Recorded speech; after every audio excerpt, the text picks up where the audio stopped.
Title: The ER nurse saved a dying ranger, but his squad recognized the Black Ops tattoo on her wrist.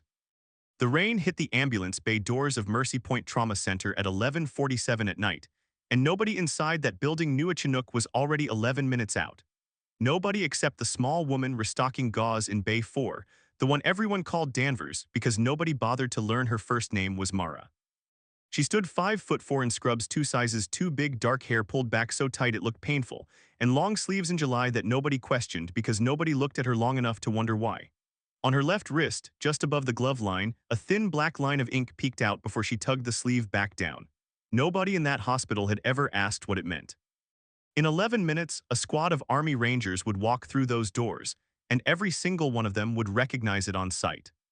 Mara had worked at Mercy Point for 14 months. In that time, she had been handed the supply closet, the med room inventory, and every task nobody else wanted. Dr. Alan Pierce, the attending trauma surgeon with a jaw like a recruitment poster and an ego to match, called her the closet nurse, and the name stuck because charge nurse Denise Holt laughed every time he said it. Denise ran the floor like a queen running a small, tired kingdom, and she made sure Mara knew her place was beneath her. It did not matter that Mara moved through codes like she had done it 1,000 times before. It did not matter that her hands never shook. To Pierce and Holt, she was furniture. Furniture that occasionally rolled a crash cart. 3 weeks earlier, a 19-year-old motorcyclist came in with his chest caving in on one side, his lung collapsing and pressing on his heart like a fist slowly closing. Everyone else in the room saw a scared kid struggling to breathe. Mara saw the clock running out. She grabbed a long needle, found the space between his ribs by feel alone, and released the pressure crushing his heart before Pierce even finished reading the vitals out loud. The boy's oxygen came back like a switch flipped. Pierce walked in 30 seconds later, took one look at the monitor, and told the family he had stabilized their son just in time. Mara stood in the corner and said nothing. She never did. Holt saw the whole thing and never said a word either, not because she respected the silence, but because acknowledging it would have meant admitting the closet nurse had outperformed the golden boy of trauma surgery. That kind of humiliation had a way of repeating itself. It repeated again the week after, when Mara caught a subtle change in a stroke patient's pupils before the resident even looked up from his phone. It repeated a third time when she identified a dangerous drug interaction that would have stopped an elderly patient's heart, and Pierce brushed her aside in front of the family, saying he had already caught it. He had not. She let it go the way she always did because the mission had never been about credit. It had been about survival, hers and everyone else's, long before Mercy Point ever existed. If you are locked into this story already, hit like right now. Because the next 400 words are where the hospital goes quiet in a way none of these people have ever experienced before. At 11:51, the emergency radio in the nurse's station crackled to life with a transmission that made the on-duty clerk drop her coffee. A military medevac Chinook was inbound, 6 minutes out, carrying a critical casualty from a classified training incident 40 miles outside the city, an Army Ranger with a chest wound and a name the pilot would not give over open frequency. Standard protocol required base security notification. This was not standard protocol. 2 unmarked black SUVs were already pulling into the ambulance bay, and the men getting out of them did not wear hospital badges. They wore fatigues, sidearms, and the kind of stillness that told you they had done this before, in places far worse than a hospital parking lot.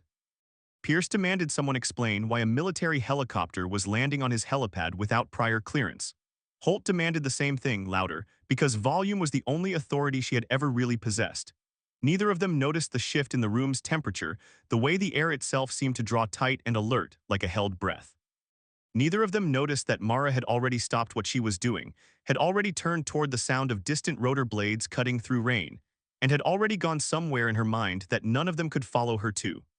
Her hands, for the first time in 14 months, were completely steady in a way that had nothing to do with calm. The rotor wash hit the helipad doors 2 minutes later, bending the small trees along the walkway sideways, sending loose papers spinning across the lobby floor. Or, Rangers moved fast off the ramp of the aircraft, carrying a stretcher between them, boots hitting wet concrete in perfect rhythm. On that stretcher was a soldier named Cole Whitaker, 26 years old, blood soaking through a hasty field dressing on his chest, his lips already turning the pale blue-gray of a body running out of time. The wound pattern on his chest was strange, a tight cluster of small punctures unlike any bullet or shrapnel Pierce had ever treated. And for one confused second the surgeon stood frozen, unsure what weapon could have caused it. Mara was not frozen, Mara was already moving. If this story is hitting you the way it's hitting me, go ahead and subscribe now. Because what happens in the next scene is the reason people say Mara Danvers should have never been called a closet nurse in the first place. She crossed the trauma bay in 4 steps, cutting through Pierce's hesitation like it was smoke. She called out Whitaker's vitals before anyone had even hooked up the monitor, because she had already read his skin color, his breathing rate, and the angle of his neck, and she already knew his airway was seconds from closing. She called for a scalpel and a small breathing tube kit to open an emergency airway directly in his throat, a fast surgical procedure normally reserved for the most experienced trauma doctors in the building. And when Pierce hesitated because he had never actually performed one outside of a simulation, Mara took the scalpel from his hand without asking permission. The rangers standing along the trauma bay wall went utterly silent. One of them, a broad-shouldered sergeant named Riggs with a scar through his eyebrow, took one look at the thin black line of ink on Mara's wrist as her sleeve rode up mid-motion, and his face went pale in a way none of the hospital staff had ever seen a ranger's face go pale. He said one word to the man beside him, a single quiet name that meant nothing to Pierce or Holt, but meant absolutely everything to every soldier in that room. The tattoo was not decoration. It was a unit marking from a classified combat medical detachment that operated alongside Tier 1 Special Operations Forces, the kind of unit that did not appear in personnel records, the kind of unit whose medics were trained to keep operators alive in conditions no civilian trauma bay would ever simulate. Mara opened Whitaker's airway in under 11 seconds. Color returned to his lips almost instantly. She called for 2 units of blood and pressure on the wound with the flat, unhurried voice of someone who had done this while people were shooting at her because she had. Pierce stood back, scalpel forgotten in his hand, watching a woman he had mocked for 14 months move through a life-threatening trauma with more precision than he had ever managed in his entire career. Comment below right now with what you think that tattoo means, because in the next 400 words, you're going to find out exactly how right or wrong you were. The strange puncture wound on Whitaker's chest, it turned out, was not from any standard weapon. Mara recognized it in the first 3 seconds, though she said nothing at the time. It matched a fragmentation pattern from a specific type of directional charge she had treated exactly one other time in her life, years earlier, in a concrete bunker half a world away from Mercy Point, when she had been Captain Mara Danvers of a classified forward surgical detachment, the kind of unit whose medics went where regular combat medics could not follow.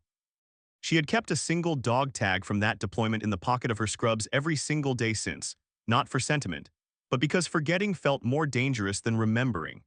It slipped free during the chaos of Whitaker's surgery and hit the floor with a small metallic sound that somehow cut through every monitor beep in the room.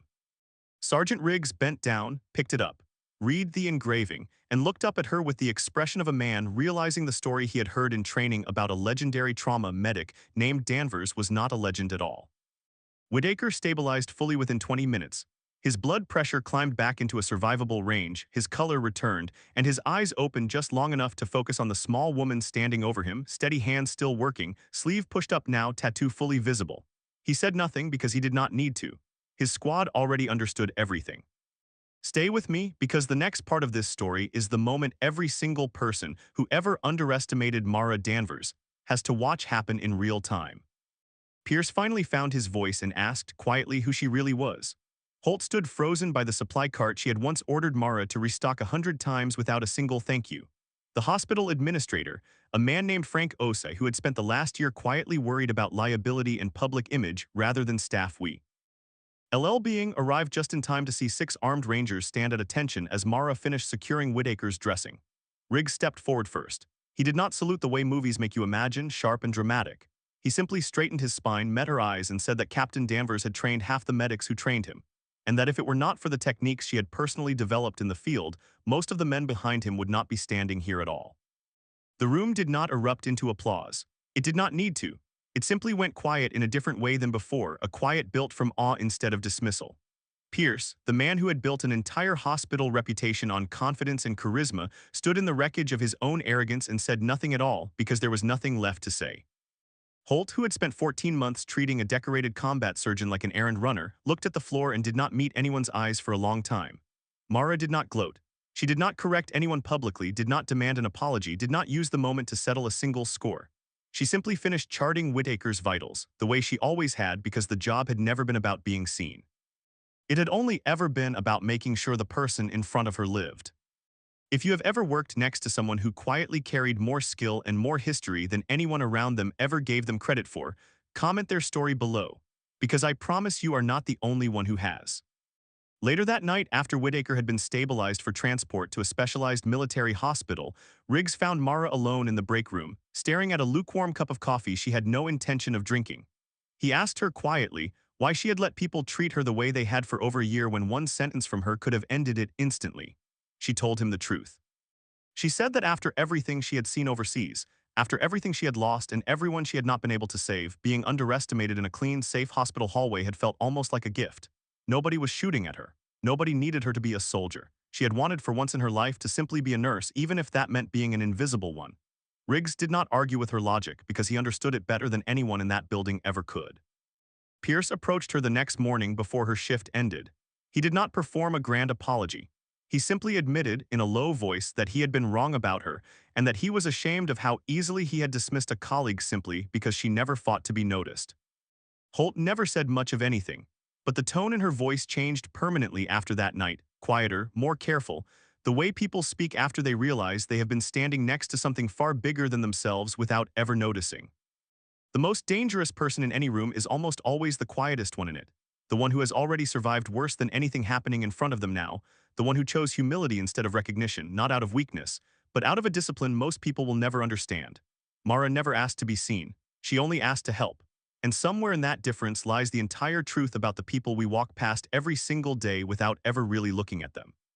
How many of us have already met someone exactly like her and simply never noticed?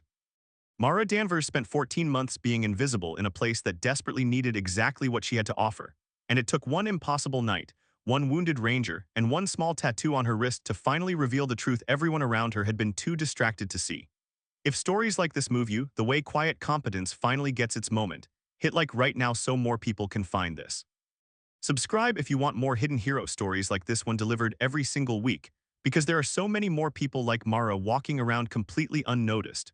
Drop a comment below and tell me honestly, have you ever underestimated someone who turned out to be far more capable than you ever imagined? I read every single one of these, and I promise the answers always surprise me. And if this story kept you locked in until the very end, the next video on your screen right now is even more intense than this one, so do not scroll away just yet.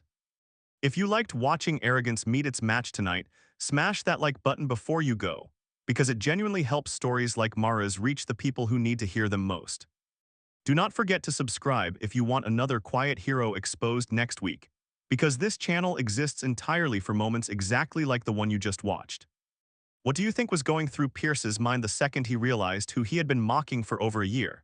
Let me know in the comment. Because I am genuinely curious how differently everyone reads that moment.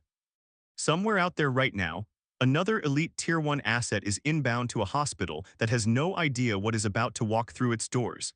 And the story of what happens next might be even harder to believe than this one.